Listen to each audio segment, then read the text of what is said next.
Okay, fuelers.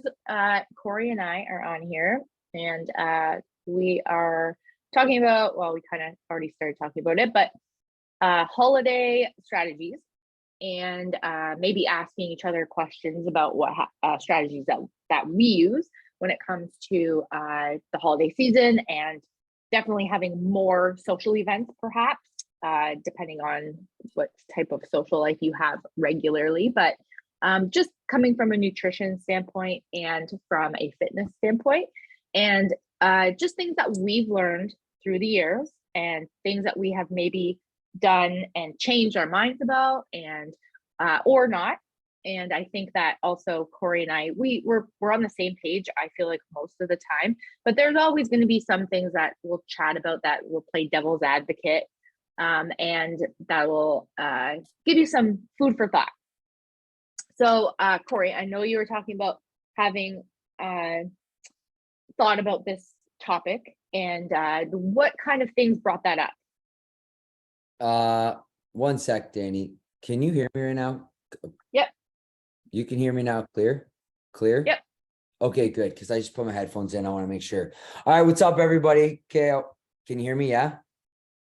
All right. Sorry, Danny, you might have to repeat that. But again, just as we get into here, the holidays, I want to tell you guys that, like, they're coming now. So we have to kind of get a step ahead before it starts to get crazy. Okay. So this is where our minds are going around some holiday, I wouldn't say tips and tricks, but strategies and stuff we could think about before it starts to get busy. So on to that. Thank you for listening. And Danny, ask me that question again, if you can, really quick. Yeah. No, I was just wondering if there was something that, other than just the time frame, I guess, but is there something that made you think specifically about thinking ahead when it comes to, like, is there a dinner maybe you're thinking of, or a party you're thinking of that you are already planning for, or is there something that came up that maybe one of your clients talked to you about, or maybe you're discussing strategies with somebody?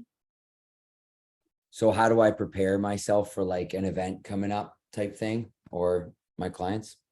Yeah. Okay. So depending on the event, because there's a lot that always sometimes spring up, but if you know that, let's say, you got a big Christmas party coming and there's going to be alcohol, there's going to be all you can eat food, there's going to be desserts and everything like that. The mindset of going around thinking that, to restrict your calories all day, so not eat anything all day, and then go into the event and thinking that you're going to completely not, binge out like crazy. That's not the mindset we want to think about through these events. So the strategy I kind of go through is basically I undulate my calories for that week. Okay. So this is how I think about it. So Monday, Tuesday, Wednesday, let's say the party's on Friday and I got ahead of time. I know.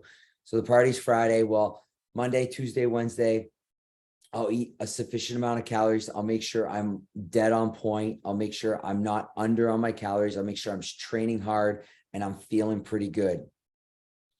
As I get in to the Friday, let's say the Friday's a party, Thursday and Friday, I will start kind of tapering down my calories. Now, not restriction, like I'm not missing my meals, but I might be maybe 20% in my carbohydrates or 20% less in my fat and a little bit less in my protein. So then when I go to that event, I'll be in somewhat of a deficit, because it's not always, the undulating comes in 7-day period. It's not always per day. So in the end of the 7 days, if we are eventually in the same amount of caloric expenditure through the end, we kind of stay in that buffer, that good zone. Does that make any sense at all to you? Okay. Well, so for you, because you have certain goals and perhaps you pay close attention to what you take in, would you say that that's something that you would recommend for people with maybe more of an advanced, or someone who's used to paying attention to what they eat, Yeah. versus someone who maybe you might not recommend that for, being perhaps a beginner or perhaps someone who doesn't have maybe the goals that that advanced person would have?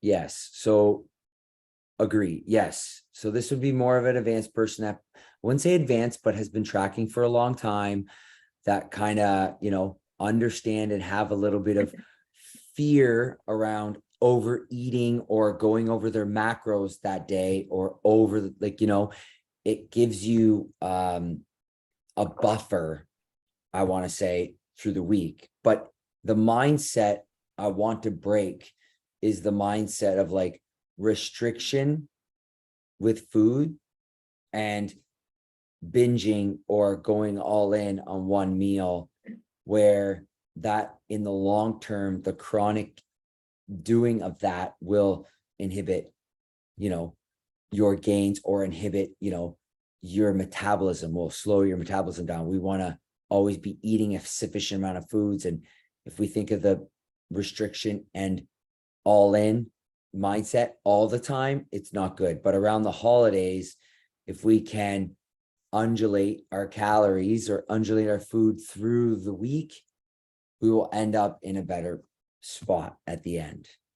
I don't know. Yeah, okay. Planning ahead for sure is one of the things that I think you and I both talk about with everyone in the gym and through nutrition, because at the end of the day, I think that preparation is key to any type of success, whether it's just a day in the life or a day in the gym or your nutrition for the week. I think that having a mindset of all of those things, so like not an all or nothing mentality, but Yes. also a preparation and thoughtfulness around perhaps a holiday event or any event for that matter.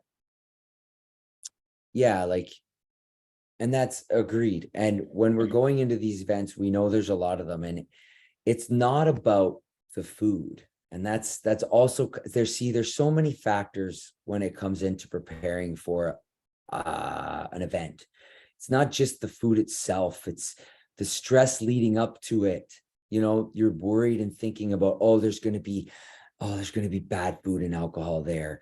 Oh, what am I going to do? Or, there's just certain person that's going to be there and they stress me out when I'm there. And like, all of that adds to the day itself on the body. We know stress on the body is not helpful. And what comes after stress? Usually bad choices in food and alcohol, right? So like, the less stress we have around that, and sometimes they're unavoidable, but if we can try to create barriers or strategies to avoid or to help us understand going to the event, it will give us a better time around the food. Yeah, and I think too, like even not including food, but let's say you're going to an event and someone who stresses you out, like let's say it's an extended family member or a close family member, a friend or something, is going to be there. Thinking of perhaps a strategy ahead of time for that scenario anyways is probably a good thing, because then you can, the more preparation and control you have over an event or a circumstance, I think is better, instead of it being kind of a surprise or not knowing how you'll react or not knowing what you're going to eat or not knowing how to kind of navigate through that in all aspects is probably a good thing. Preparation is key for sure. Yeah, preparation's key, and having, onto the preparation. And sometimes you may encounter something that you're not prepared for, like, but if least that you have done something to prepare that gives you a better opportunity and chance. And again, the stress is one thing, but going to the event, it's again back to the food. It's not about the food, it's about being present with people there. It's about the event itself. The food brings people together, but that's the wonderful thing about food. And this is what I love about the holidays, especially. The holidays bring people together, and then the food is just also brings people even more together. So it's not about eating, it's about the time you spent with the individuals, or like the opening of gifts, or like the fun jokes, and no one's saying not enjoy and have some drinks, but it's not all about the food, you know? Don't eat like an asshole, Don't right? eat Is like that an asshole. you're saying? Yeah. No, but for real, you're right. Like instead of having that focus, so like Corey and I actually just before this, we were talking about having like a tunnel vision on something. And I think that often we get a tunnel vision or too much focus on perhaps the wrong thing. And I think that when it comes to something like this, where it's a meal and you're very concerned about it, let's say you're doing a challenge, or let's say you've been doing really well on your macros or your habits or whatever that looks like, your lifestyle in general. I think that instead of focusing on the details, the macros, the everything like that, I think that changing your mindset into like, well, if I'm there and I'm having fun, then I'm probably not going to be just like standing at the food table the whole time and Yeah. just like picking and getting up and getting seconds and thirds. Like I know personally that the most fun I've had at different different events is usually when, and I usually by the end of the day or end of the night, I'm like, oh, I like barely had time to have more than a drink or two, or I barely had time to eat more than perhaps a thing here and there because I was so busy, perhaps talking to people who I haven't seen in a while, or talking to people who I just enjoy their company and I talk to them every time I'm around them, right? So I think that changing that focus, just like we're changing our mindset, can be very helpful uh, in that circumstance, so that it doesn't become this like laser focus on something that is just one piece of the puzzle of this event. Yeah. And I feel like food is just, it's, more I talk about this and think of like, if we would go to a holiday event and let's say we did take all that food away, could you still have fun? Could you still be having a great time without that food there? Of course. Like that's the way we have to think. And it's hard for me to talk about food like this because I love food. I love the way it tastes. I love everything about it. But I hate the fact that if the food is causing stress or health concerns and stuff that's putting you in the wrong direction, it can be wheeled it's just wheeled not in the right direction, right? So I want food to just be a part of our bodies, to be fueled, bring people together, but not be the main focus all the time. I grew up like that forever. My whole life, come from an Italian family. Food is the number one talk about. And it's funny how like, yeah, I was a big guy and I get it. I still love food to this day and I'm not fighting it. It's just, I thought I bring my mind to other areas when I'm around it with people and, especially through the holidays. So do people give you a hard time when you're at a family event or friend event, I guess? Does anyone ever give you a hard time about uh you're not eating enough here, you need to have more, you need to eat more, or how do you react to that? Yeah, that's a good one because I get it a lot. And there's a lot of ones I get where it's like, live a little, have it, live a little. Well, yeah, like I've had enough of it and I don't want it. Like, it's funny. It's not like, of course you want it. And it's not that you need it. Your body doesn't need those things. You know how you're going to feel after. I like to think about the long-term effect. So I give the cheesecake analogy. Like if I'm going to eat the cheesecake, I'll have a cute feeling good right away. But in the long term, to be successful, that is not going to help me in the long term. So I'm not going to have those little hits of just indulging because I've worked hard for it, or I deserve it, or live a little. Well, my body doesn't deserve to have junk food in its body. That's not self-care. So that's the way I look at it. If I'm going to eat something, I'm going to choose when I want to eat it, and I'm going to choose it when I want to, not when someone else wants me to. Yeah, definitely. It's okay, but so like when Nona tells Yeah. you that you need to have, whatever it is, then is she like kind of someone who you give into, or does she understand where you're coming from? All right. So yeah. So this is the big thing too about food. Yeah. So my nonna, she's getting older now, and I know my days would be limited with her shortly. And like when she wants me to have some pizzelles or some cookies or some cannolis, I'm gonna hang out with her, and I'm gonna have one cannoli, and I'm gonna have the coffee, and I'm gonna really eat it slowly and be very super present with my nonna. So I take the food itself and turn it into a memory that I can have with my nonna, because, I'm not making her happy.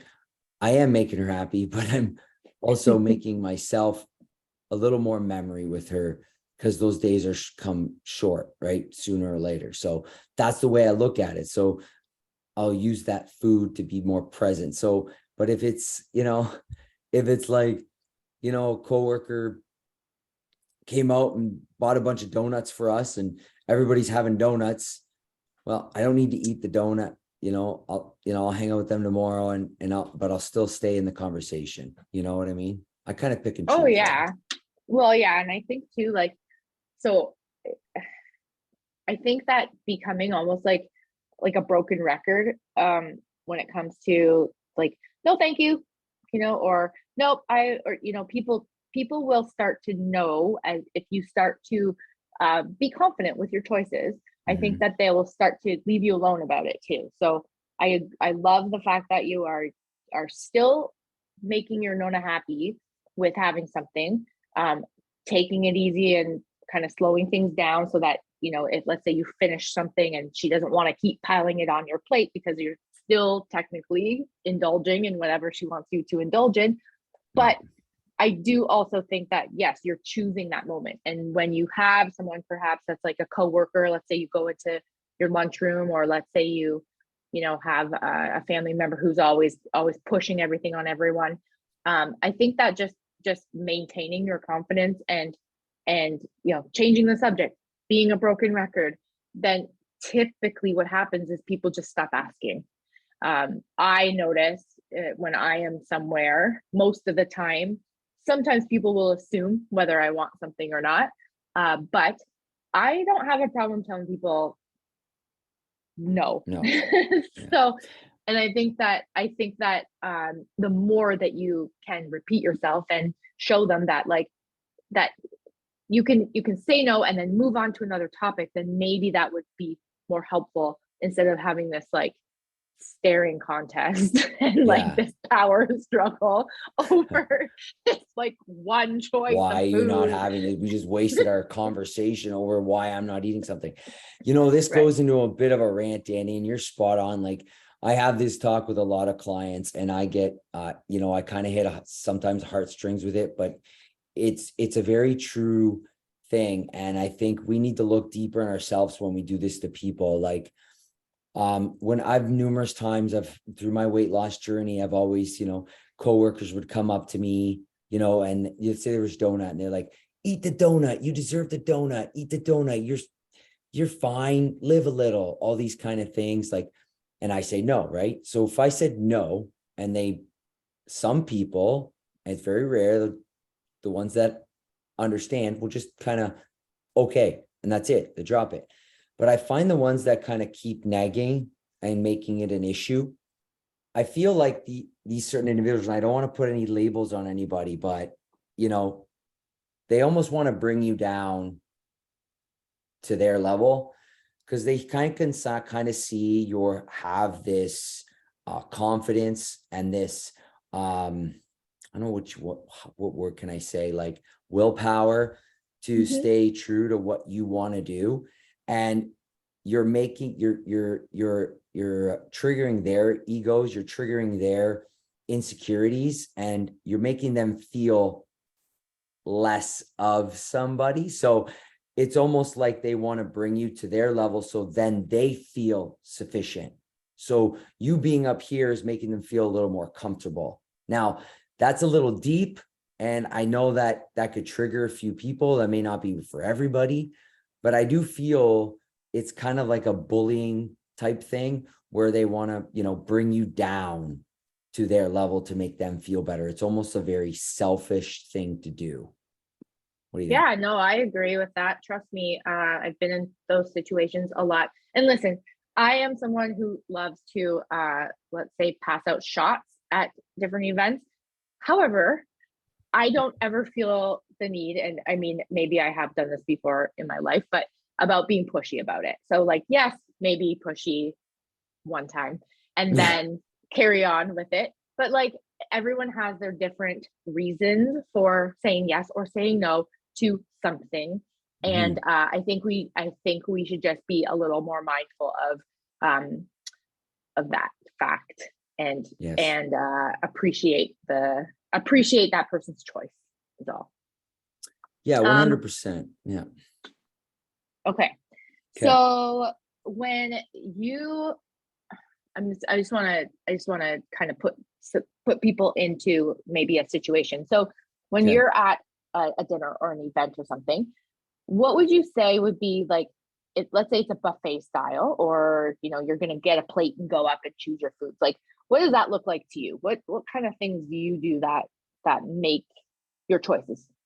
Oh, for sure, right off the hop, we're gonna go to a buffet and um, I'll make sure before I get up off the table, if my glass is full of water, it's gone. I drink the whole glass of water first. Okay. That's what I do. That's what I've done in the past.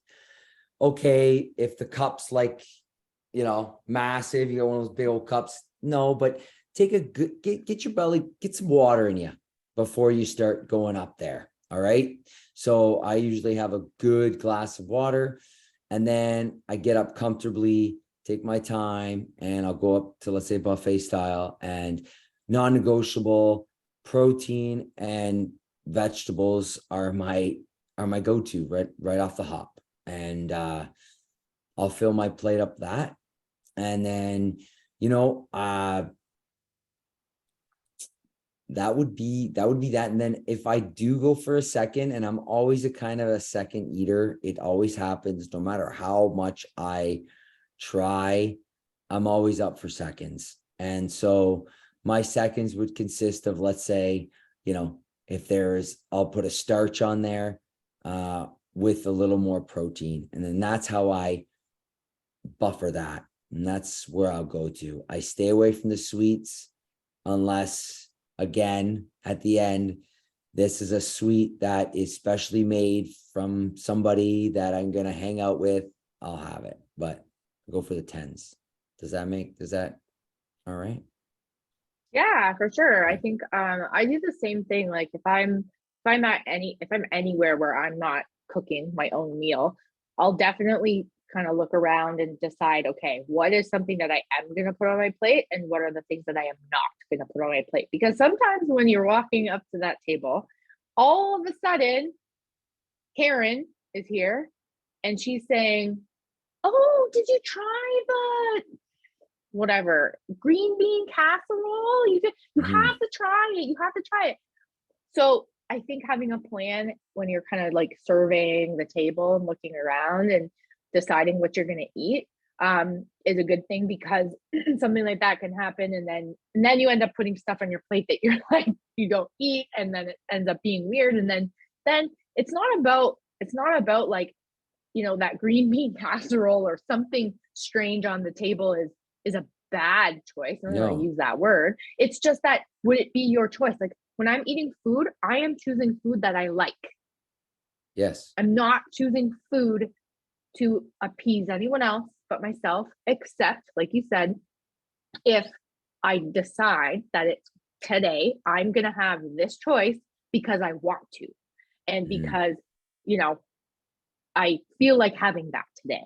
So I think that taking a look first instead of letting your stomach lead the way, or perhaps all the especially comfort foods, or if you're stressed out, that kind of Yes. thing. I think that you should look with your eyes and your brain first and choose based off of that instead of choosing.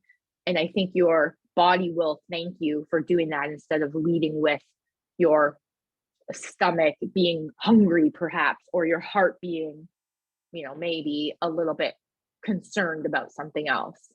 Yeah, like slow, like I'm guilty of, like I said, the second plate. I know that I'm a fast eater and that's always been an issue for me. And once I slow my food down, if I get that opportunity to be present and slow the chewing, slow, not think about the next plate I'm going to go get or the next bite. I kind of chew with what's in my mouth and have a drink in between, start a conversation. Don't devour the food, because yes, in 10, 15 minutes, you're still going to be hungry because that trigger in your belly is not like you haven't hit those receptors yet to be full, or that full feeling, you know? Oh yeah, for sure. I always think of like, when I look down at my plate, like how is this food going to make me feel in an hour? Yes. That's probably one of the top things I think about, because that's how I make my choices. And sometimes you don't care, but most of the time you should care. Yes. And like, yeah, so that's like going up to a buffet, my first choice, and what I'm gonna, yeah, like again, scan the area, see what you got. But again, protein and veggies, don't be afraid of protein.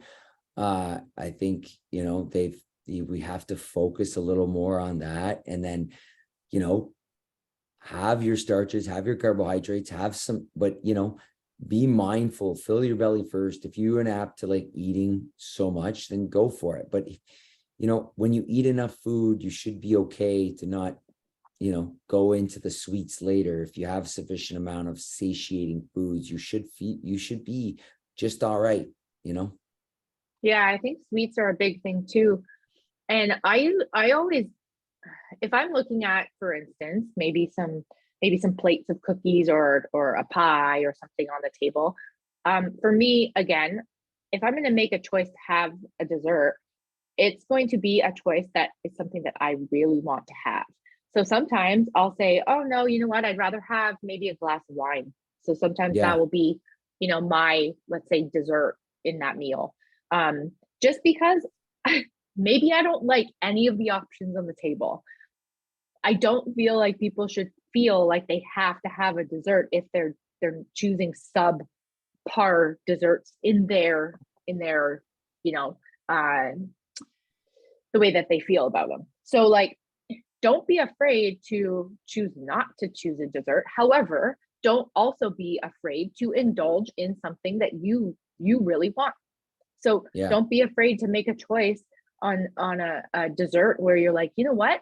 I had a really good meal. I don't feel overly full. My clothes fit still. I Yeah. feel good. And man, I really love, cherry cheesecake. I'm gonna have some. Okay, then sit down, just like you said, sit down, eat it mindfully, taste all the flavors, have a conversation with your neighbor so it slows you down. And Hmm. so that when you're done that piece of cheesecake, you don't feel like, oh well, like maybe I'm gonna go up and grab that, that cookie that I saw on the table that you didn't choose the first time. Yeah.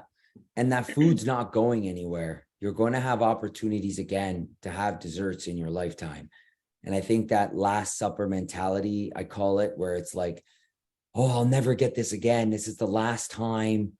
No, it's not going to be the last time you're ever going to see this. It's not going to be the last time you're going to see this donut. You can go tomorrow and go pick up another donut.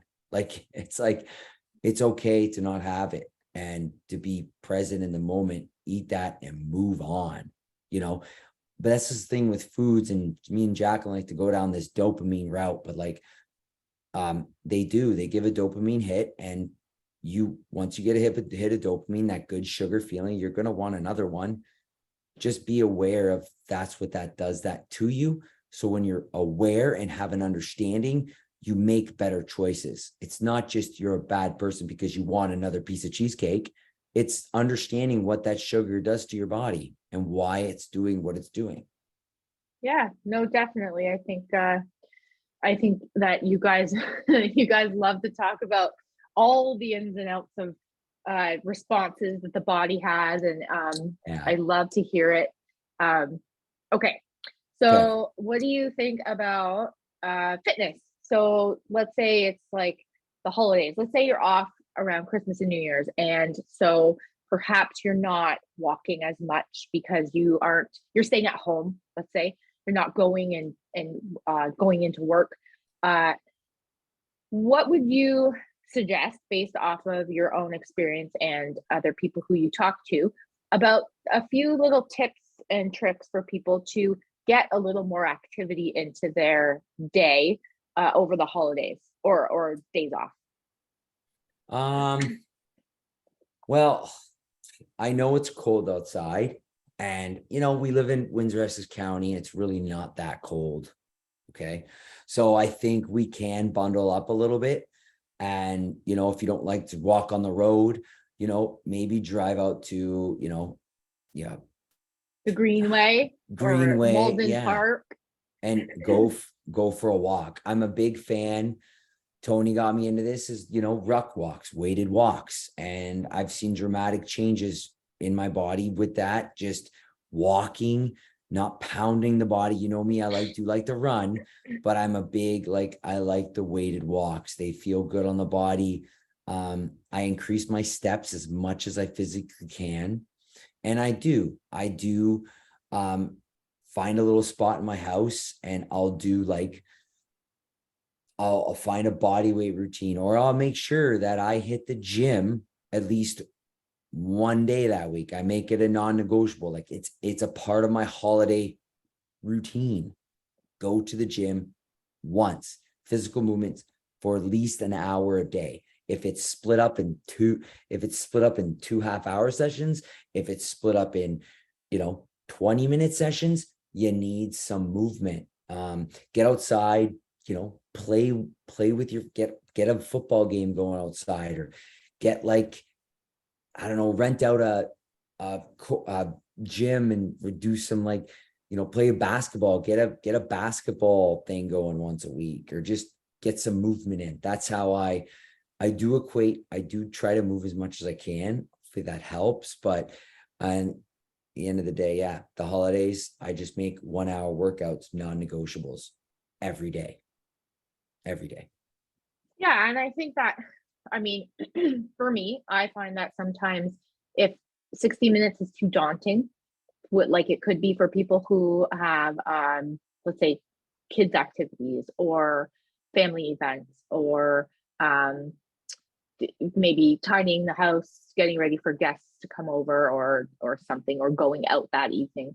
I think that breaking it up is a good way, and also like even lowering the threshold. So like where you would say you have a 60-minute threshold, like this is my non-negotiable, this is what I do.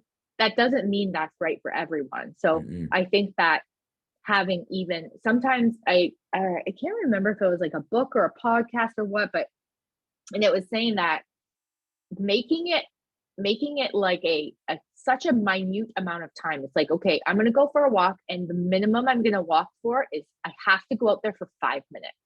Mm-hmm. So like most people would be like, 5 minutes, like what?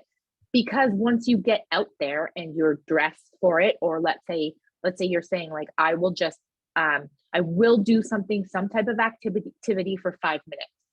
Most of the time, once you get going, you're going to go longer than 5 minutes. Yep, every single And time. so, exactly. And so it's a small win.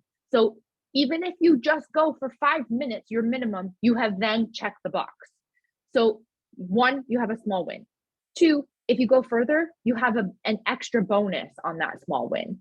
So I think that even almost giving yourself some grace and saying like, instead of a typical goal that I might have when I'm in my typical routine, I'm going to change that, and I'm going to give myself a little bit of uh, like grace, I guess. But I am going to bring that down to a minimum of, 5 minutes, or 20 minutes or whatever that looks like, so that you can check the boxes, because then we'll have a more of a positive relation to that goal, instead of it being like an all or nothing, which tends to happen where you don't hit your 60 minutes or whatever that goal looks like the first day. Then guess what? Your motivation is plummets. And then you're like, well, I didn't do it yesterday, so what's the point of doing it today? So I feel like sometimes if we can't stick with our typical routine, we need to bring it down and make things a little bit more attainable. Yeah, like we need to, and it's the mentality of just what we're saying here is movement. The goal here, I don't want everyone to think that, you know, the calories in, calories out, or like the burn off what you're eating. That's not the point. The point is also not to eat and then punish yourself the next day or a couple hours before. Or hell, I even heard stories of, I don't know if these are some of the people, but I believe it. You would down like a big old dinner and have like a massive cheesecake, and literally 20 minutes to a half hour later, put your clothes on and go for a run for an hour after that, because you're punishing yourself. And this mindset is an absolute toxic thing in the fitness and nutrition industry, where we decide to eat to fuel, to self-reward ourselves, but then self-rewardance and then punishment, going to the gym or physical activity, is a sense of punishment. It's not. Physical activity is there to make you alive, circulate, feel better, not to punish yourself from what you did. Relating those two, that's a bad relationship in general. Oh yeah, I agree. Like I feel like that ends up being on the major, like the highest highs and lowest lows, right? So you have the highest highs are like, oh yeah, I'm gonna eat all of this food because it's just gonna give you that dopamine hit, right? So that's like highest high. And then all of a sudden you're like, then what normally happens is your mood plummets and you get mad at yourself, and then you go into punishment mode, and that is the lowest of the lows. So like, why are we here and not finding that balance in between, and saying like, no, I'm going to find what works best for me, so that I have control, so I have an even keel of activity, because activity is meant to enhance my life. It's not meant to punish the choices that I Yes. make. And food is also not supposed to be for punishment, or, I mean, there's a number of reasons why people eat. Most of it is not just to survive, most of it is emotional. But yeah. let's find that balance of like, you know, kind of control, like making sure that we're doing the right things most of the time, so that when we do make a choice to have something, it's not such a like huge benefit or a huge disappointment. Yeah, it's then the definition right there. It's true self-care, or true self-care, self-love, right? That's loving yourself. That's treating yourself with respect, right? That's treating yourself well. We're not punishing yourself for doing something bad, right? Like, I ate this cheesecake. That's a bad thing. I'm going to punish myself. You know, that's not self-love. Eating that Yeah. cheesecake is not self-love and then punishing yourself. You know, it's like somebody said an analogy. I can't remember what it was. It was, I don't have any kids, but I know that kids, like, let's say video games, for example, like, you wouldn't let the kid go all out on video games all day long. You would take that away a little bit, and then not like, maybe I'm passionate. I'm not doing that analogy right, but it's, I don't know, I'll get onto that another topic another day, but self-love is where you want to think, you know, not punishing yourself because you ate something bad. Yeah, and I think that comes down to like, so I think the kind of, it's not a quote, but I think the words you're looking for was like eating well, and I mean eating healthy foods that nourish our bodies is the highest form of self-respect. So having that choice of like respecting your body, respecting your choices, I think is very evident in the way that we have that relationship with food. So if we can increase our self-respect in that way and use food and exercise to like kind of latch on to it, I think it makes the most sense for someone who is really trying to just live a healthy life. Yeah.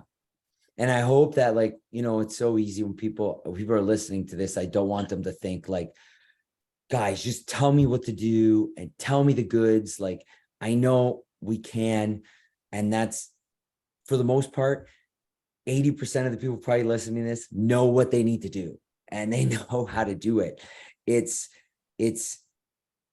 diving a little deeper and looking into yourself first before you're making your decisions about, it's just about food. It's nutrition goes a little deeper, and I hate sometimes getting into these topics, but it's true. It's a lot up here in your head and in your heart and all of it together, and it combines, and it's not as simple as just do this situation. It is, but it is in the end of the day.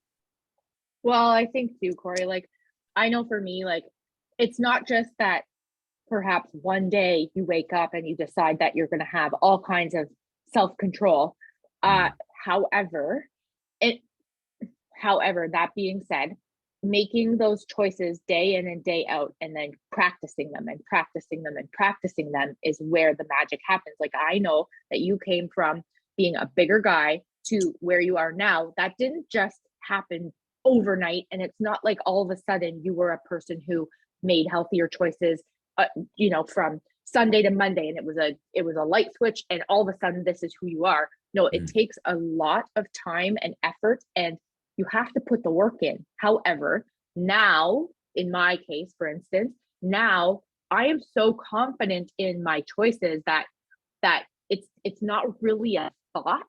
It's more so just, I eat these foods and I don't eat these foods. Or, the scale moves a little bit, but for the most part, it's making those choices day in and day out. And then eventually your palate changes. Eventually your choices, you get more confident with saying no to things or with making choices to do certain things. And I think that you probably have experience in that big time when it comes to like how you ate prior to like today. Yes, there's huge changes, and that experience, we're all the same. And I think that even us talking as fuel coaches or just coaches in general, coaches, we have been through a lot. We've tested the waters, we've trial and error. We're all guilty of doing the same things as our clients ourselves. And the only reason why we're here to be able to help that people through this process is because we've been through and tried it and said the same things. We all are. So it's not, we're invincible. It's not like we're different than anybody else. It's just that we have seen the process and kind of put us through things, and we still struggle. I still struggle every day, not wanting to eat a cheesecake, but yeah. Yeah. Okay. So one last thing I kind of want to touch on Okay. that people will probably be thinking about is, and we were talking about this earlier, is so people are busier, they're shopping, perhaps they're out of their house, they're going to someone else's house, they're traveling maybe out of town.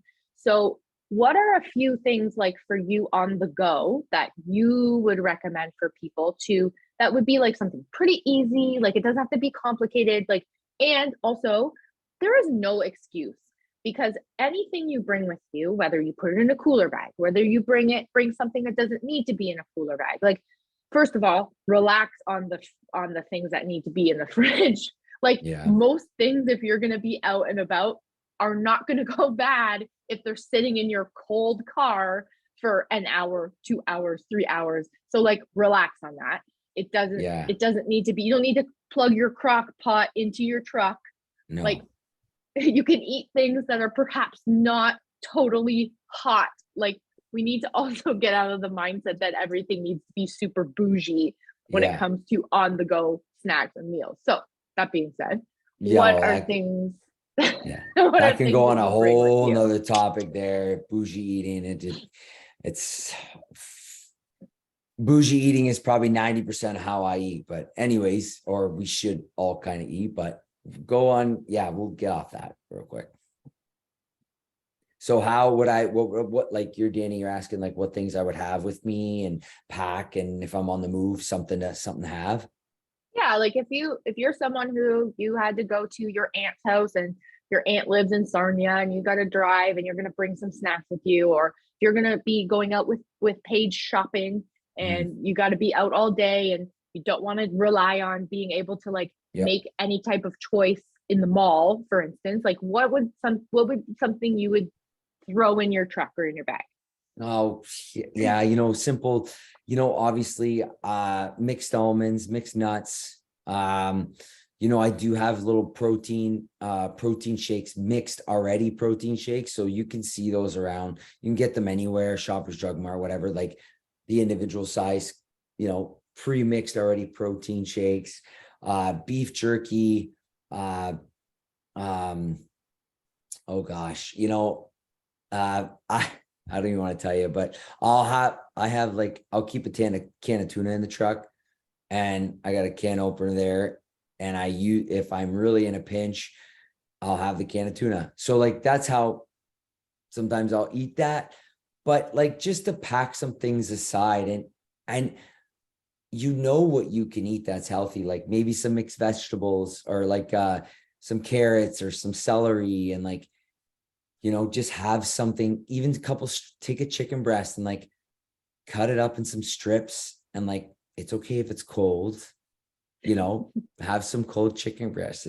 And some, I don't know, something just to snack on quick, like understand that day, that is probably a busy day and things are all over the place and you don't want to eat bad, but you want to have something in your belly, then have that little bit aside. But I want to, like, that's you answer that question as well, Danny. I'll go into another one after that, but that's how I would.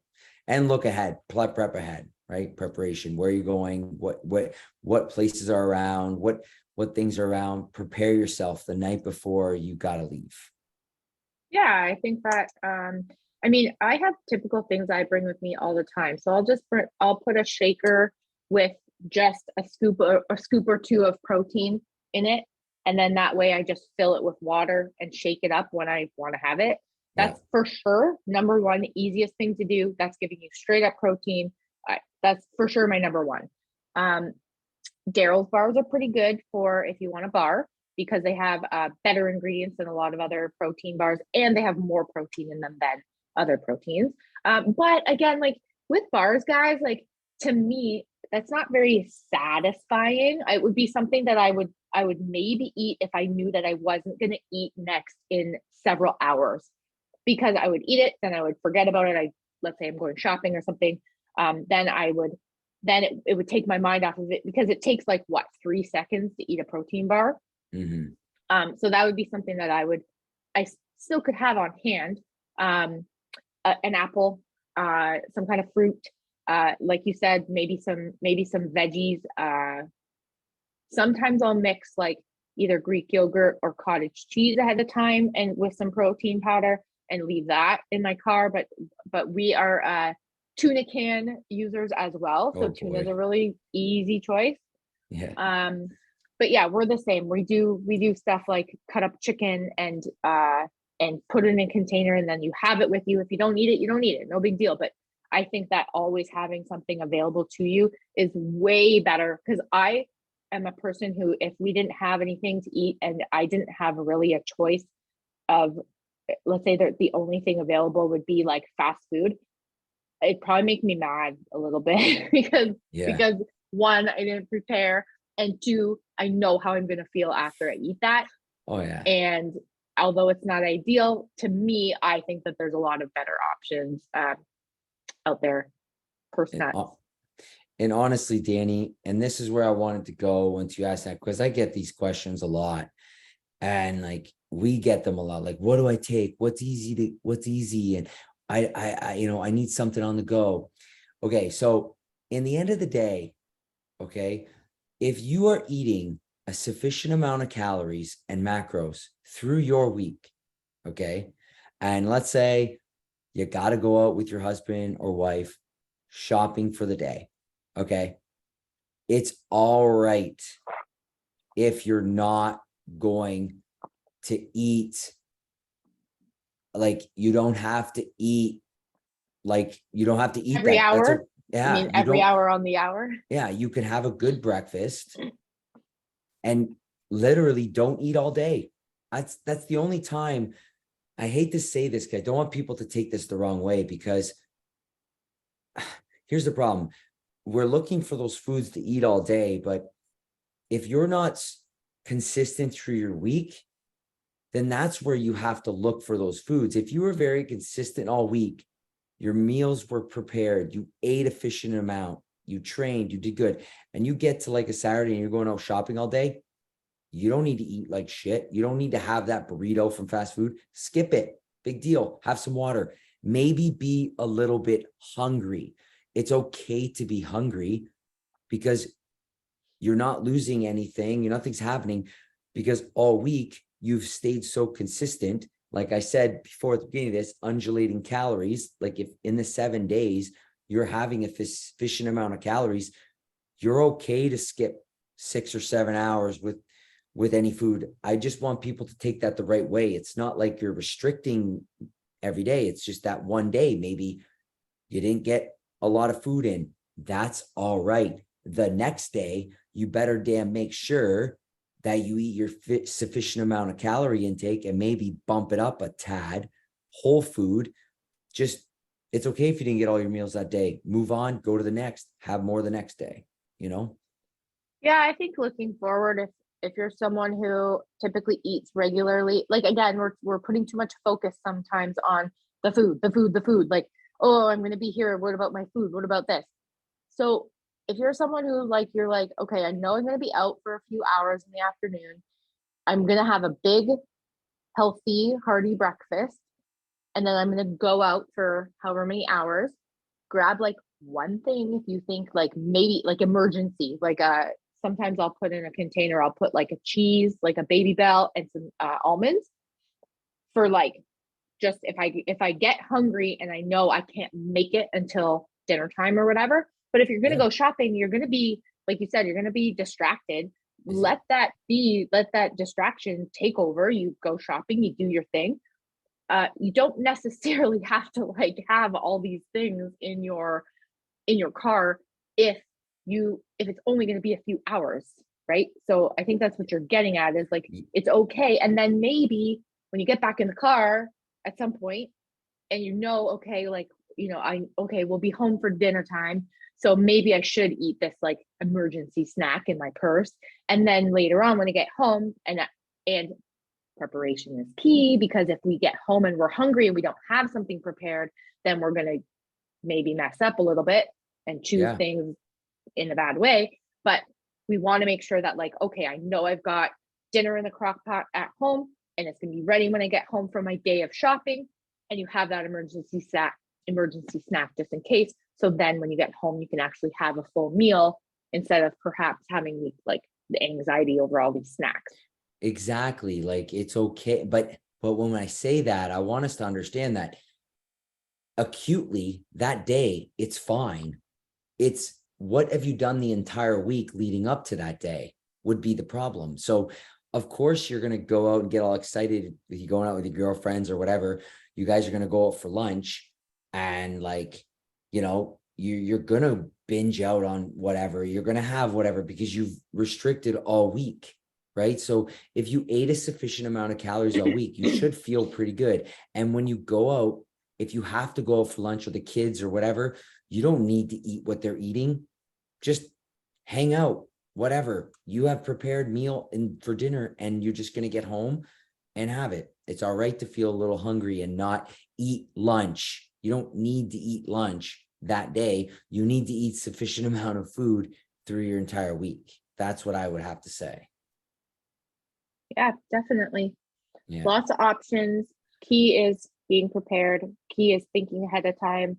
And the key is to make sure that on Christmas Day, we're not starting a new diet.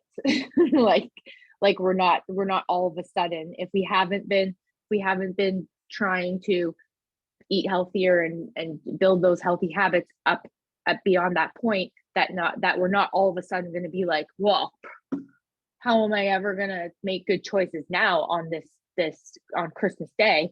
Well, again, like you said, like, what have you been doing up to that point? Like, let's start before and not expect miracles from ourselves during the holidays. Let's build up to that. And that's why we're talking about this early, is so that we can start making those healthy habits. We can start making those healthy choices. We can start eating enough food on a daily basis so that when things get a little bit of a wrench into them, their days get a little bit messed up, that it's not such a big deal.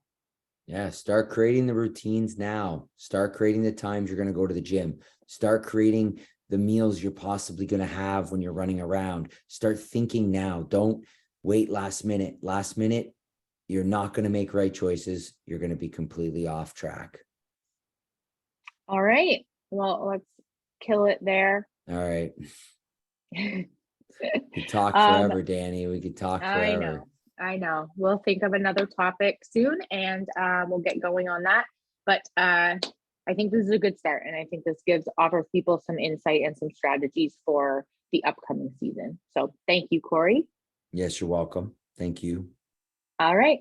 And Fuelers, if you have any questions based off of what we talked about, or anything that you didn't, or maybe you want some more clarification on, shoot us a message individually or in the fuel tank. Don't be afraid to ask questions or make comments in the fuel tank. That's how everyone learns. Have a notepad, write them down when they come up throughout your day, write it down, then just throw it to a coach or throw it to us. We could talk about it. I love talking. Yeah. All right. All right. See ya. Bye.